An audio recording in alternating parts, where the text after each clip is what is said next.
आवाज अब की न्यूज में आप सभी का स्वागत है। खबर गंगापुर सिटी से। आजाद समाज पार्टी के चीफ चंद्रशेखर आजाद सोमवार को ज्योतिबा फुले जयंती के अवसर पर सामाजिक न्याय सम्मेलन में पहुंचे गंगापुर सिटी।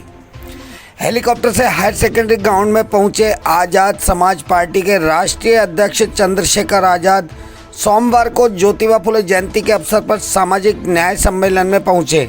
अध्यक्ष चंद्रशेखर आजाद गंगापुर सिटी लगभग दोपहर 1:30 बजे हायर सेकेंडरी ग्राउंड में बने हेलीपैड पर उतरे। आजाद समाज पार्टी के राष्ट्रीय अध्यक्ष चंद्रशेखर आजाद के हेलीपैड पर उतरते भीम आर्मी के कार्यकर्ताओं के साथ चीफ चंद्रशेखर आजाद का स्वागत करने के लिए सैकड़ों लोग उमड़ पड़े। इसके पश्चात चंद्रशेखर आजाद सभा स्थल उदय मोड़ स्थित फल सब्जी मंडी पहुंचे, जहां हजारों की तादाद में भीम आर्मी के कार्यकर्ता एवं भीम आर्मी के समर्थक मौजूद रहे। फल सब्जी मंडी में विशाल आम सभा को संबोधित करते हुए राजस्थान सरकार पर सीधा निशाना साधा। आजाद समाज पार्टी के चंद्रशेखर आजाद ने कहा कि राजस्थान में 4.5 साल निकलने के बाद अब राजस्थान सरकार तरह तरह के लुभावने बजट और स्कीम्स लागू कर रही है, जबकि पिछले 4.5 सालों में राजस्थान सरकार के द्वारा क्या किया गया। उन्होंने अपने उद्बोधन में कहा कि पूरे राजस्थान भर में समाज के लोगों के साथ दुर्व्यवहार और समाज के लोगों की हुई कई हत्याएं सरकार की नाकामी के ताज़ा उदाहरण हैं। सरकार ने कभी एससी वर्ग के लिए न्यायोचित कार्य नहीं किया है। उन्होंने कहा कि राजस्थान सरकार हर मामले में फेलियर रही है, चाहे कानून व्यवस्था की बात कर ले या फिर विकास की। आखिर राजस्थान सरकार ने पिछले 4.5 सालों में किया क्या है? और तो और हमारे देश की नौजवान पीढ़ी आज रोजगार के लिए दर दर भटक रही है। उन्होंने कहा कि ऐसी राजस्थान में कौन सी परीक्षा हुई है जिसके पेपर लीक ना हुए हों। सभी परीक्षाओं में राजस्थान सरकार द्वारा धांधली की गई है। उन्होंने अपने समाज को आगे बढ़ने की नसीहत देते हुए अब हमारे जागने का टाइम आ गया है, राजनीति में भी हमारी दखल होना जरूरी है, इसलिए सभी लोग लुभावने वादों में ना आकर अपने वोट से चोट करें, जिससे आने वाले समय में समाज का ही व्यक्ति आपके लिए कार्य कर सकेगा। मीडिया से वार्ता करते हुए उन्होंने कहा कि हमारी पार्टी का यह 3रा सम्मेलन है। उन्होंने कहा कि अब जयपुर से ही चुनावी शंखनाद होगा, इसके बाद संभागीय स्तर पर हमारा 7वां सम्मेलन होगा। उन्होंने कहा कि हमारा प्रयास आदिवासी, दलित, पिछड़े, अति पिछड़े समाजों को एक सूत्र में बांधना है। गंगापुर सिटी से ब्यूरो रिपोर्ट।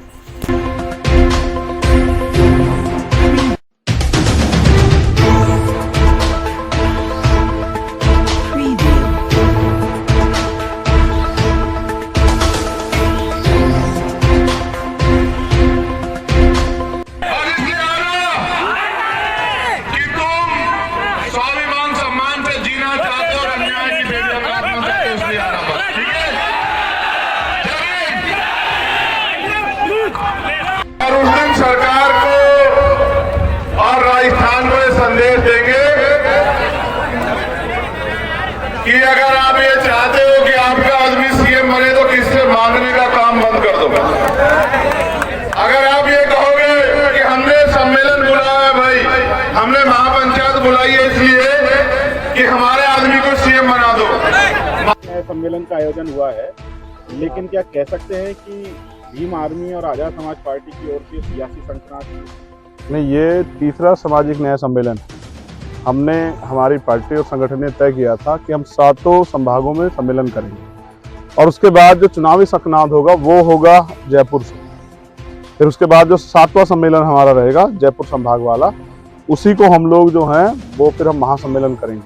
और ये इसलिए क्योंकि यहाँ जितनी भी सरकारें बनी उनमें जिस तरह से हमारे लोग ठगे गए, अब हमारे लोगों का इन पर भरोसा नहीं। जो न्याय जन्मसिद्ध अधिकार है वो भी मांगे से नहीं मिल रहा है, उसके लिए भी आंदोलन करने पड़ते हैं। नौजवान बच्चों का भविष्य जो है, चाहे वो केंद्र की सरकार हो यहाँ की, सबने लूट लिया है। पढ़े लिखे नौजवान बेरोजगार घूम रहे हैं और जो भर्ती आती है उनमें पेपर लीक हो जाते हैं। 4.5 साल तक सरकार ने कुछ नहीं किया। अब 6 महीने में कहते हैं कि हम बहुत कुछ कर देंगे। अब जनता का और स्पेशली हमारे लोगों का, दलित, पिछड़े, आदिवासी और जो अल्पसंख्यक समाज के लोग, उनका भरोसा इन सरकार से उठ गया। अब जब तक उन पर किराए का मकान था तब तक उनकी मजबूरी थी न देना। अब उनका अपना घर आजाद समाज पार्टी यहाँ मजबूती से काम कर रहा है और वो जानते हैं कि जब भी अन्याय होता है तो यही संगठन, यही पार्टी है जो इस अन्याय के खिलाफ लड़ती है। जब सब चुप बैठ जाते हैं तो वो आपने देखा कितने बड़े पैमाने पे यहाँ आए और अभी भी पूरी फोर्स लगी उनको रोकने के लिए कि वो किस तरह से इस कंपाउंड में ना आ जाए। उनका प्यार और उनका विश्वास आजाद समाज पार्टी को ताकत दे रहा है। दिन प्रतिदिन आजाद समाज पार्टी मजबूत हो रही है। हमारा प्रयास है आदिवासी, दलित, पिछड़े, अति पिछड़े और जो अल्पसंख्यक समाज है उनको इकट्ठा करके उनको राजनीतिक शक्ति देने का समय आ गया। किसान का मेरे मिलकर अपनी लड़ाई लड़े।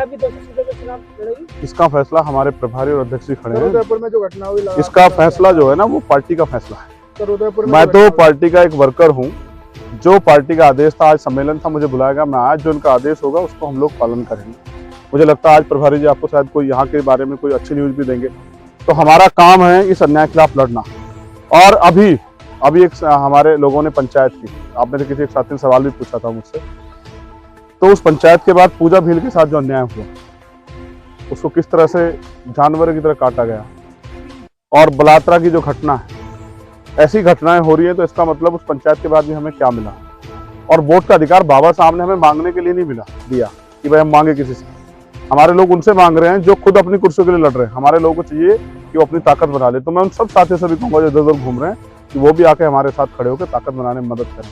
भाजपा और कांग्रेस की आपने बात की, तो क्या आजाद समाज पार्टी एक तीसरे मोर्चे के रूप में निकल रही है? हम लगातार इसकी तैयारी कर रहे हैं, इसलिए हमने इन दलों से, इन वर्गों की जो पार्टियां भी हैं उनसे भी हमारी जो है लगातार, हमारे प्रभारी जी की, अध्यक्ष जी की, दूसरे भी हमारे प्रभारी, सबकी बातचीत चल रही है। बड़ा सवाल ये है, अभी इंद्र मेघवाल के न्याय की घटनाएं, उसमें कुछ बहुत बड़े काम नहीं हुए। जितेंद्र मेघवाल के परिवार को अब तक न्याय नहीं मिला है। कार्तिक भील का परिवार 2.5 महीने से 3 महीने से ज्यादा हो गया सड़कों पे धूल फांक रहा है। उसके बच्चे याचना कर रहे हैं, लेकिन अभी तक कोई कार्रवाई नहीं हुई है। उसके ओम प्रकाश रैगर का मामला हो, और तमाम तरह से जो और अन्याय के मामले हैं जो रोज हो रहे हैं, चाहे सामाजिक असमानता का हो, चाहे उसके अलावा सामाजिक बहिष्कार का हो, चाहे घोड़ी से उतारने का, कुछ भी हो, उनमें भी कोई ठोस कार्रवाई नहीं हो। जो सरकार हमें न्याय नहीं दिला सकती वो हमें अधिकार क्या देगी? तो इस निकम्मी सरकार पर हमारे लोगों का भरोसा नहीं। इसलिए जो बेचैनी है, वही बेचैनी जनता के विस्फोट के रूप में आपको देखने को मिली कि वहाँ पूरा प्रशासन शासन भी फेल हुआ, सारे बैरिकेडिंग तोड़ दिए गए और वो पूरा ग्राउंड खचाखच भरा हुआ था। वहाँ बैठने की जगह नहीं थी, ना खड़े होने। तो जनता तैयार है बदलाव के लिए, क्योंकि जनता अब थक चुकी है इनके झूठे वादों से, झूठी बातों से। जनता अब इनकी बातों में नहीं आने वाली। क्या कह रहे हैं? 14 अप्रैल को जयंती और अखिलेश के साथ ले जाने का देखिए, रणनीति नहीं है, हमारा प्रयास है कि हम सब लोग मिलके जो सामंतवादी और जो मनुवादी ताकतें हैं, जो भारतीय संविधान को खत्म कर देना चाहती है, उन ताकतों को रोकने का काम करें। और इसमें हमने पहल की। हमने उन दोनों भाइयों से कहा कि आइए, इस बार सबसे बड़ा काम ये है कि 14 अप्रैल को जहाँ बाबा साहब अम्बेडकर पैदा हुए, मऊ जन्मभूमि, हम लोग सब लोग नमन करने चले, क्योंकि वो भी इस लड़ाई को अब लड़ना चाहते हैं। और हमने इसके लिए सार्थक प्रयास किया कि लड़ाई लड़ी जाए। और ये लड़ाई तब तक चलती रहेगी जब तक असमानता की व्यवस्था खत्म ना होके और भारतीय संविधान यहाँ पूर्ण रूप से लागू ना हो। उसको लागू कराने के लिए हमें सरकार की जरूरत है, क्योंकि कानून सड़कों पे नहीं बनते। तो कानून विधानसभा में, लोकसभा बनते हैं। कानून बनाने के लिए हमें राजनीतिक शक्ति चाहिए। इसलिए हमारा दल और बल दोनों मजबूती राजस्थान में काम कर रहा है। आप देखना, जिस दिन 7वां सम्मेलन होगा, विपक्ष घुटने टेक देगा, क्योंकि बड़े पैमाने पर लोग इस सम्मेलन के साथ खड़े होने वाले। प्रभारी जी शायद कुछ कहना चाह रहे थे। मुकेश गढ़वा जी, आप देख चुके हैं जाने पहचाने कि आजाद समाज पार्टी की तरफ से गंगापुर सिटी विधानसभा क्षेत्र से हमारे प्रत्याशी हैं 2023। सर, जैसे कि आपने कहा, पिछले 4.5 साल राजस्थान सरकार के द्वारा मुफ्त नहीं दिया गया और अब तिजोरियां खोल दी गई। क्या किसकी तिजोरी? जनता का पैसा है भाई। हाँ। जनता का पैसा। कौन सी तिजोरी खोली? क्या मुख्यमंत्री कोई अपने बिजनेस में से कुछ दे रहे हैं? आप बता दो, पैसा दिया हो तो। जनता का पैसा, मैं तो समझता हूँ ना, बजट क्या होता है, लेना और देना। जनता से लिया, जो टैक्स है उसी को जनता को दे रहे हैं। 4.5 साल तो दिया नहीं, 4.5 साल तो अपने लोगों को दिया। अब आप देखो, 51% नौजवान है राजस्थान में, और उसके क्या हालात हैं? उसके हालात ये हैं कि सारी भर्ती में पेपर लीक होते हैं। सीएचए वालों की समस्या देख लो, या जो वो थर्ड ग्रेड वाले टीचर्स हैं, उनकी 85,000 ट्रांसफर बाकी है, उन पर अभी तक कोई कार्रवाई नहीं। तो मैं समझता हूँ सरकार ने 4 साल तो नहीं सुना। और फिर हमारे लोग की सभा रोकी जाती है, उन पर मुकदमे लगाया जाता है। आरएसएस के यहाँ सभा कराते हैं मुख्यमंत्री जी। पाली में जिस दिन हम जितेंद्र मेघवाल के साथ में अन्याय के खिलाफ लड़ने गए थे, उस दिन आरएसएस का पथ संचलन होता है। सरकार, जो हमारे लोग देख रहे हैं कि सरकार किसकी है, ये सरकार बीजेपी की है, कांग्रेस की, आरएसएस की सरकार है। हमारे लोग देख रहे हैं कि जो लोग संविधान को बदलना चाहते हैं, ये सरकार उनको मदद कर रही है। ऐसे लोगों को हमारे लोग सबक सिखाएंगे। आगरा में हिंदू संत ने रामभद्राचार्य जी ने बोला, मरे मुलायम काशीराम प्रेम से बोलो सत्याम। इस पर आपकी क्या बीमारी, आपकी क्या? देखो, मैं फिर कह रहा हूँ, कोई भी ऐरा गहरा कुछ बोल देगा और हम लोग लड़ते फिरेंगे, ये हमारा काम नहीं है। हम पढ़े लिखे लोग, वो बोलते इसलिए कि हम उसमें उलझे रहे। और साहब तो मर गए हैं, वो मरे नहीं हो तो अमर हो गए हैं। नेताजी भी अमर हो गए हैं। उन्होंने जो किया, उनके कारवा को आगे बढ़ाने के लिए हम लोग काम करें। कितने काशीराम मारोगे? कितने नेता मुलायम सिंह यादव मारोगे और कब तक मारोगे और कब तक दलित पिछड़ों की बलि चढ़ाते रहोगे? जनता समझ रही, अब सबक सिखाने का काम करेंगी।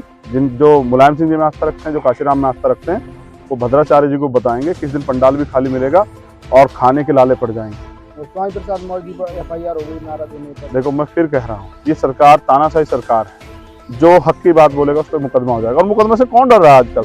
मुकदमा तो उन पे हो रहा है जो लड़ रहे हैं, जो बोल ही नहीं रहे उन पे तो कुछ नहीं हो रहा। आप गंगापुर सिटी में आए हैं, यहाँ की लोकल जो प्रॉब्लम्स है, लोकल समस्याएं, उनके ऊपर भी क्या फोकस करेंगे आप? देखिए यहाँ जो हमारे लीडर्स हैं वो उन्हीं समस्याओं को लेकर इतने जन समर्थन जुटा पाए, वो उन समस्याओं पर लड़ते रहते हैं। मुकेश बहरवा जी लगातार इन समस्याओं के साथ खड़े, हमारे जिलाध्यक्ष जी जो हैं लगातार इन समस्याओं के साथ खड़े, इसलिए जनता का समर्थन है।